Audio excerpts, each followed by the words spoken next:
saat itu ada peristiwa geger pecinan yang membuat Belanda diserang, dan akhirnya Belanda menghancurkan benteng Segi Lima dan membuat benteng yang mengelilingi area kota lama sebagai perlindungan.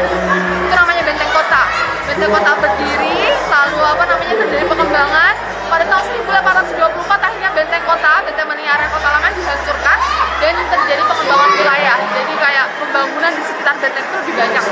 Oke. Mas jejak Mas, kayak pondasinya benteng itu masih ada nggak? Masih kalau untuk fondasinya. Itu di mana Mbak yang bisa kita tahu? Itu udah ada di Kampung Seleko. Kampung Seleko. Kampung Selekor. Iya, itu kalau semuanya di Kota Lama ke arah Stasiun Tawang, di sebelah kiri ada kantor Damri. Oh, nah, iya. belakang kantor Damri itu Kampung Selekonya. Mbak, bentuk fisiknya daerah Kota Lama atau Semarang bagian utara situ Tawang, Kota Lama gitu masih meninggalkan bekas-bekas bentuk benteng bangunannya gitu nggak Mbak? Untuk bentengnya itu sudah tidak ada, untuk bentengnya berdiri seperti sudah tidak ada, tapi untuk fondasinya ada karena ini ditemukan saat penggalian benteng itu, jadi fondasinya ditemukan. Tapi kalau seumpamanya untuk benteng yang lain seperti benteng di area Semarang, area Kabupaten Semarang itu masih ada. Oh iya, benteng. Di Ungaran ada. Benteng, benteng. Ya.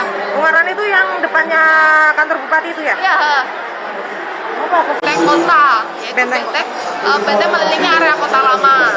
Nah, untuk fragmennya sendiri yang ditemukan saat itu ternyata belum ada seperti fragmen piring, seperti fragmen botol, jadi masih berupa fragmen tulang saat itu. Nah, untuk masa benteng itu sudah mulai ditemukan fragmen piring, fragmen botol dan lain sebagainya saat itu pada saat benteng kota itu masih berdiri. Dan yang terakhir adalah masa pasca benteng adalah ketika benteng kota itu dihancurkan sekitar pada tahun 1824. 1824 ya? Ya. Kalau periodisasinya berarti pra benteng itu sebelum tahun berapa Mbak? Untuk pra benteng ini sebelum sekitar pada tahun 1700-an, sebelum 1695. Sebelum 1625. Lalu masuk masa benteng itu 1695 hingga 1823. 1824 benteng dihancurkan dan kita masuk ke masa kolonial dan masa pasca benteng. Jangan lupa follow, like, dan subscribe sosial media Tribun Jateng.